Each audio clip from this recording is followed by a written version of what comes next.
persamaan hak laki-laki dan perempuan. Perempuan juga berhak melakukan apa saja yang dilakukan oleh Laki-laki. Giliran betul-betul dibebaskan nih, ya udah cari nafkah sendiri, ya udah angkat beban berat sendiri, protes.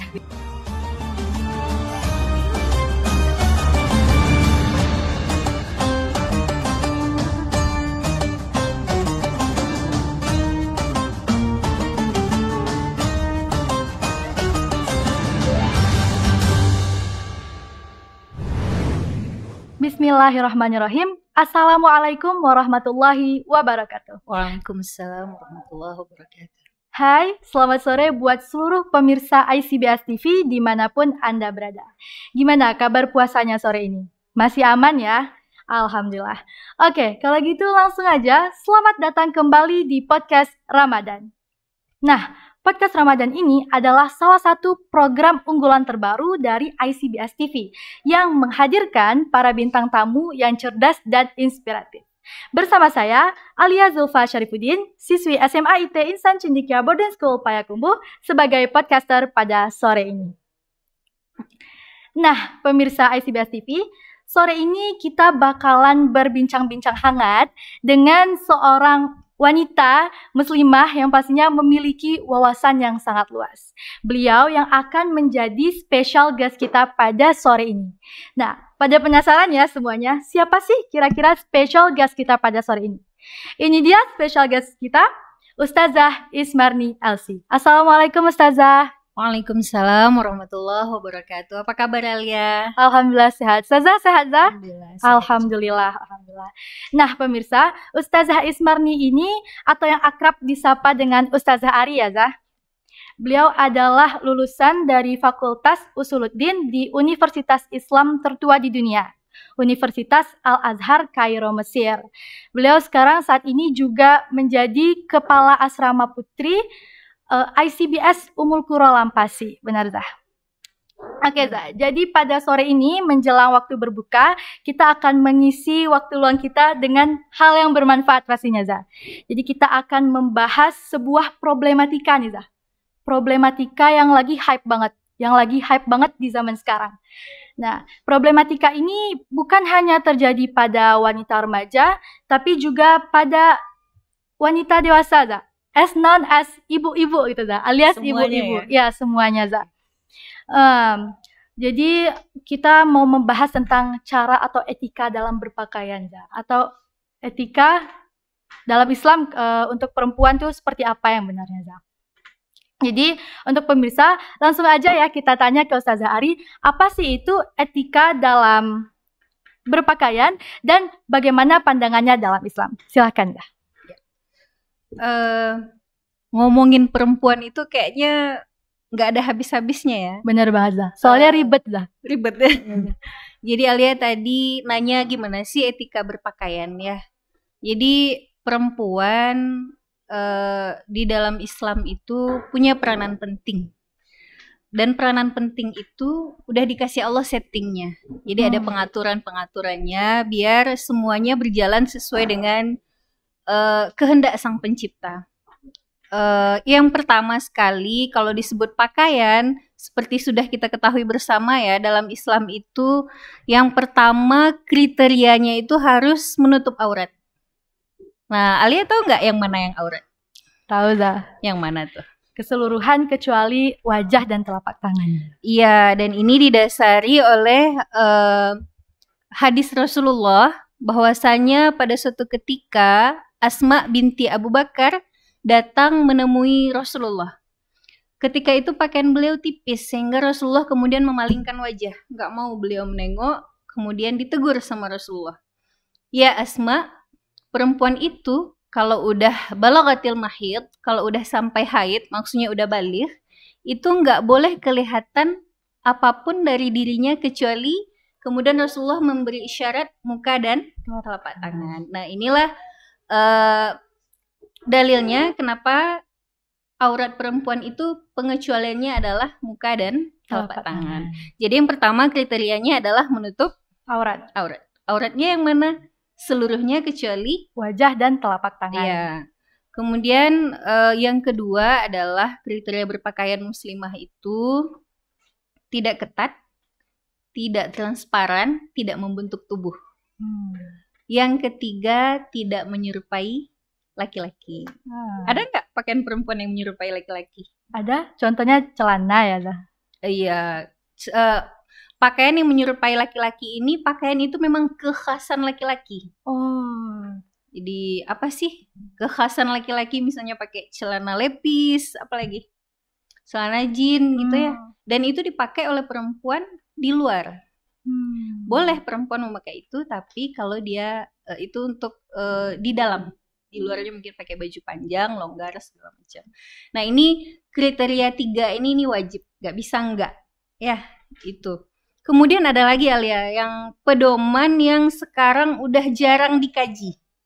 Pedoman berpakaian wanita muslimah yang udah jarang dikaji oleh mungkin teman-teman Alia sendiri, mungkin muslimah lain yang di luar, mungkin ibu-ibu juga.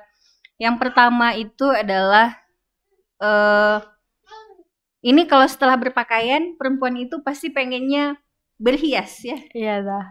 Pengen cantik, pengen gini-gini, kosmetiknya gini-gini, pokoknya yang trendy lah gitu kan. Iya Zah.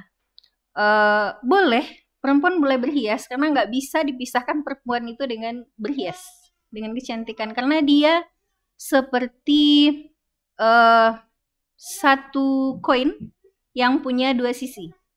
Jadi bukan berarti Islam menetapkan nggak boleh gini, berarti perempuan otomatis nggak boleh berhias. Boleh, tapi ada aturannya. Untuk siapa? Untuk siapa dia berhias? Kemudian ada hal-hal yang memang dilarang atau tidak boleh hal itu dilakukan. Jadi yang pertama, Alia pernah nggak nengok perempuan pakai wig? Pernah Zah. Itu rambut asli apa rambut palsu? Kalau setahu Alia Zah, biasanya diperjualbelikan tuh ada 2 gitu Zah. Ada yang asli, ada yang palsu Zah. Ada yang asli, ada yang palsu. Nah, wig itu kan sebenarnya menutupi yang asli kan. Nah itu nggak boleh. Nggak boleh. Bahkan Rasulullah menyampaikan kalau itu tuh dilaknat. Jadi Nabi Sallallahu Alaihi Wasallam melaknat perempuan yang al-wasilah. Wasilah itu dia menyambung rambutnya. Menyambung rambutnya itu pakai wig. Kemudian Rasulullah juga melaknat al-mustausilah, perempuan yang minta disambung rambutnya. Jadi pelaku dan orang yang membantu untuk melakukan itu diancam oleh Rasulullah. Laknat.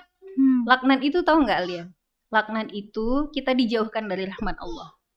Dijauhkan dari rahmat Allah, dijauhkan dari ridha Allah, rugi dong. Rugi banget. Sementara tujuan kita hidup tuh itu gitu. Mencari ridha Allah. Mencari ridha Allah. Terus itu yang hilang. Ya buat apa kan percuma. Jadi umur nggak lama, muda nggak lama, cantik juga sementara. Itu pun jadi pundi-pundi dosa, kan rugi banget. Jadi memang ini harus kita ilmui supaya kita bisa menjauhi. Cuman yang namanya setan ya Alia, dia nggak pernah capek buat menjerumuskan kita. Kalau muslimah rata-rata kan pakai jilbab ya. Jarang gitu yang pakai wig sekarang kan. Tapi dia pergi ke apa coba yang disambung di muka. Bulu mata cetar. Bulu mata anti badai. Iya, biar cetar lah. Iya. Nah, ini juga termasuk ke dalam hadis itu. Rasulullah melaknat perempuan yang menyambung rambut. Nah, bulu mata ini kan juga bagian dari rambut. Nah, coba pakai bulu mata ini, kayak bulu mata palsu ini udah kayak kemestian aja ya. Ya lah. Kalau di kita di Sumatera Barat, kalau lagi ada pesta kondangan itu kan namanya barale ya. Ya lah. Itu pengantin wajib pakai bulu mata palsu. Seolah-olah kalau nggak pakai itu kecantikannya hilang gitu. Nggak sempurna gitu ya. Nggak sempurna. Ya itu nggak boleh. Padahal pakai nggak pakai kadang segitu-segitu aja kan, tetap cantik juga kan. Gitu. Iya. Jadi itu nggak boleh, pakai bulu mata palsu itu nggak boleh.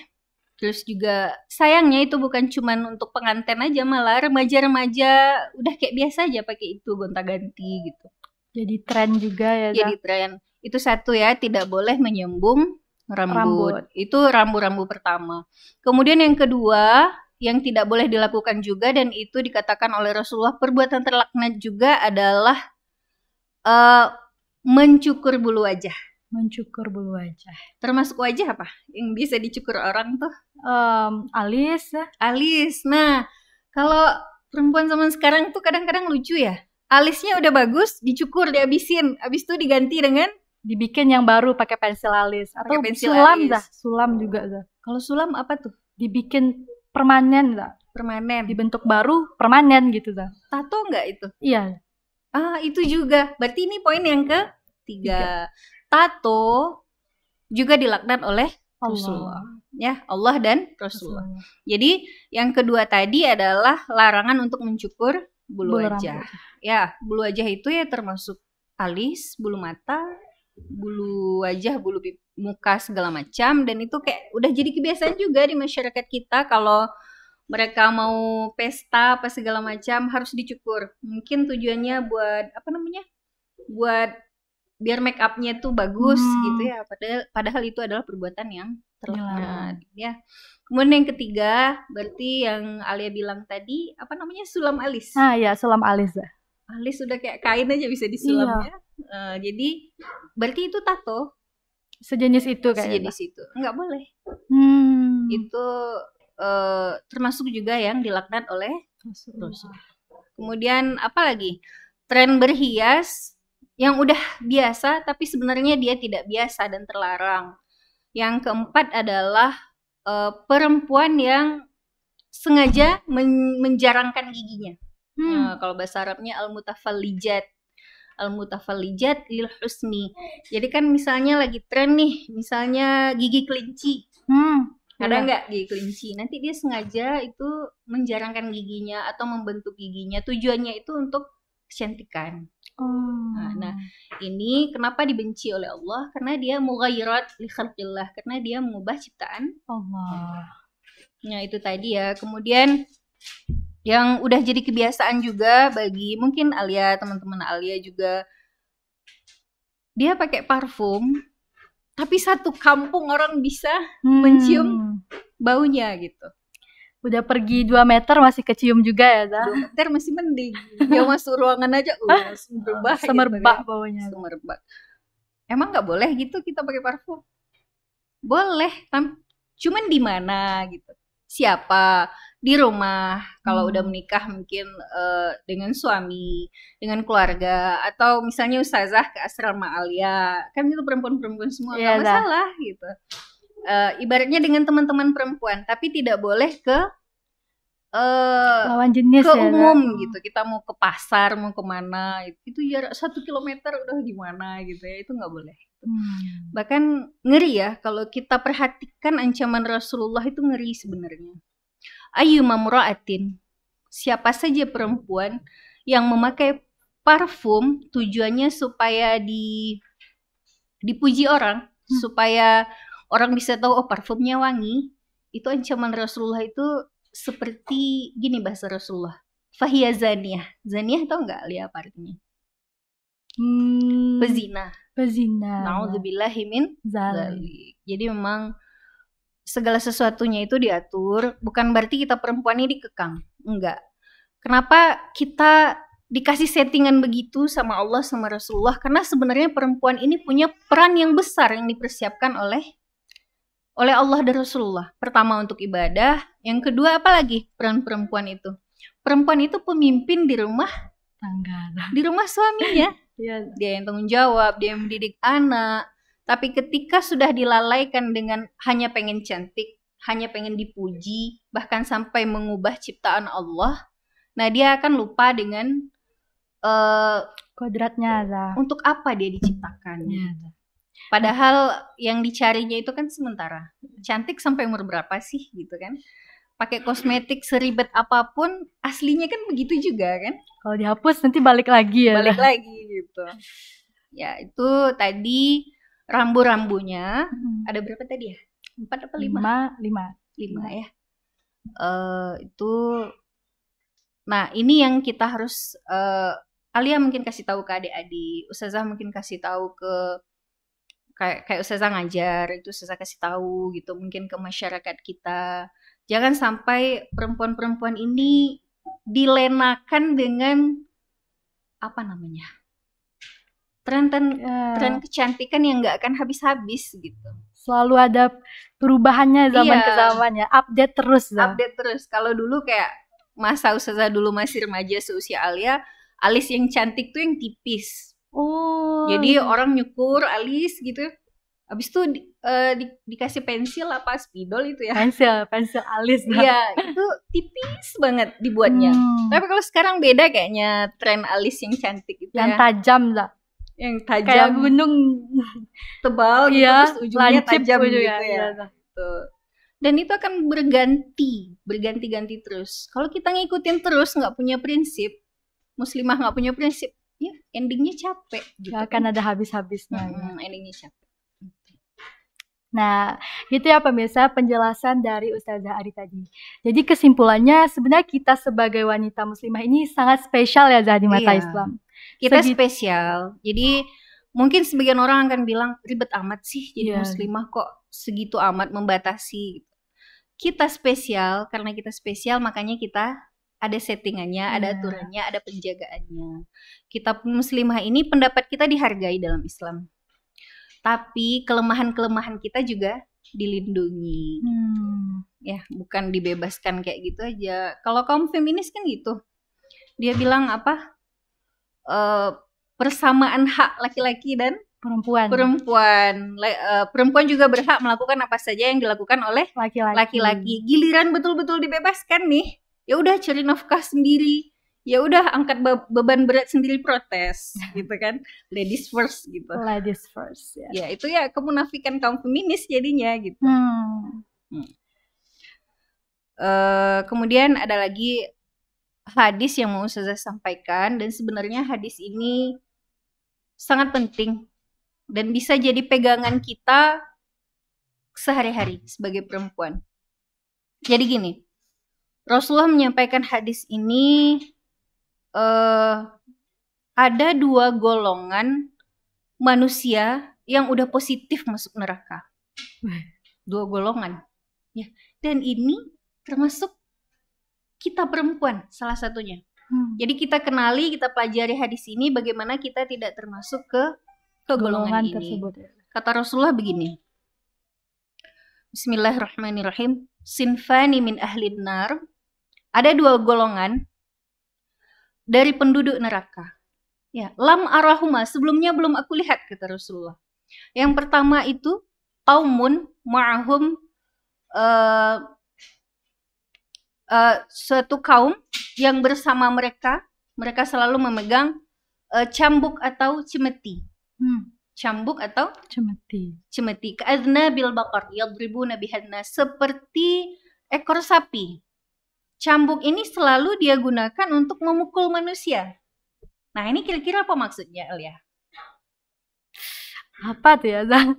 Ya, ini adalah bahasa Rasulullah untuk menunjukkan bahwa ada suatu kaum, ini diartikan oleh para ulama adalah penguasa. Penguasa yang menggunakan kekuasaannya itu untuk menyusahkan rakyat. Jadi, cemeti itu, cambuk itu dipakai untuk memukul manusia. Jadi menyusahkan rakyat, menzalimi, dan ini otomatis itu neraka loh tantangannya. Itu 1. Tadi berapa? 2 ya. Sekarang kita yang kedua. Golongan yang kedua itu kata Rasulullah ini. Nisaun, perempuan-perempuan, kasiyatun, berpakaian, tapi dia ariyatun. Seperti itu. Perempuan yang berpakaian tapi dia telanjang. Nah, ini apa maksudnya? Berpakaian tapi telanjang, apa maksudnya coba? Berpakaian, dia berjilbab mungkin, tapi tidak sesuai dengan syariat, atau tidak tertutup sempurna mungkin auratnya. Iya, betul. Masih ketat pakaiannya. Iya. Jadi ada 3 ya, ada 3 penafsiran atau penjabaran dari kata-kata perempuan yang berpakaian tapi telanjang. Pertama, dia memang berpakaian tapi transparan. Mungkin pakaiannya lengkap, tertutup semua tapi transparan, masih nampak warna kulitnya. Itu ya, itu 1. Yang kedua, dia berpakaian tapi tidak menutup lekuk tubuhnya. lekuk tubuhnya masih nampak, Ketat tapi dia pakai gitu. Oh, Nah, ini yang kedua.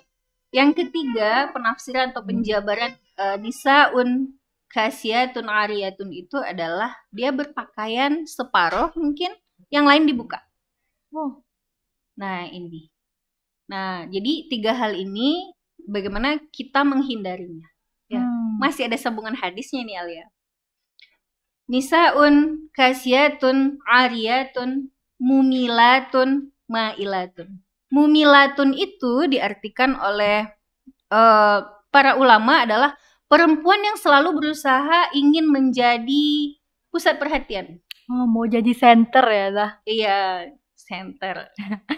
Selalu mau terpusat dia, Zah? Iya, pokoknya kalau dia keluar, orang-orang tuh maunya perhatiin dia gitu. Tapi kayaknya ini penyakit semua perempuan deh. Rata-rata ya, Zah? Kalian merasa nggak? Enggak sih, Zah, ya, sejauh ini, Zah. Ya, tapi bisa jadi ini memang fitrah semua perempuan, pengen dipuji, pengen jadi pusat perhatian. Cuman bagaimana semua ini bisa kita kontrol. Jadi suatu hal yang fitrah ya, kalau kita pengen dipuji, pengen cantik, pengen berhias. Tapi gimana sih kita menempatkan sesuatu itu pada tempatnya. Nah, perempuan yang diancam oleh Rasulullah masuk neraka ini, dia mumilat, dia tuh pengen dia yang selalu jadi center gitu. Dia pengen dia yang jadi pusat perhatian. Nah, kalau tadi kan dari segi pakaian. Ya, Zah. Nah, mumilat ini banyak caranya yang dia lakukan. Mungkin dengan suara. Ya, kita kan juga nggak boleh ngomong mendayu-dayu. Biasa-biasa aja ngomong gitu. Atau dengan gaya, dengan ketawa. Intinya gimana sih orang itu tertarik sama dia. Ini dosa. Ini dosa ya. Ini termasuk tabarruj. Tabarruj. Ya, jadi Allah berfirman, a'udzubillahi minasyaitonirrajim, wa qarna fi buyutikunna, wahai wanita-wanita muslimah, tetaplah kalian di rumah kalian, wala tabarrajna, jangan kalian berhias seperti tabarrujal jahiliyatil ula, seperti perempuan-perempuan jahiliyah dulu. Perempuan jahiliyah dulu mungkin nggak kayak kebanyakan wanita sekarang ya. Wanita sekarang kalau secara umum ya pakaian terbuka. Kalau orang jahiliyah dulu masih mending, masih tertutup gitu kan. Lah. Cuman dia selalu pengen jadi pusat perhatian tadi. Ya. Dia selalu ingin kehadirannya itu orang merhatiin. Kalau dia punya gelang kaki, kalau jalan kakinya dihentak-hentakin gitu. Atau dia pakai hiasan-hiasan apalah di kepalanya untuk menjadi pusat perhatian. Jadi mumilat itu dia lakukan dengan apa saja. Mungkin dengan gaya, dengan suara. Ya, intinya ini memancing fitnah untuk lawan jenis. Kemudian masih ada lagi nih sambungan hadisnya. Al-ma'ilat.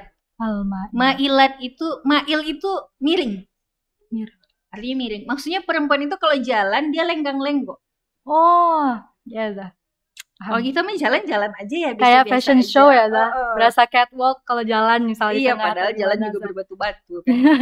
Jadi biasa aja jalan-jalan biasanya. Tapi yang perempuan ini enggak. Dia ya intinya gitu, dia pengen ngundang perhatian.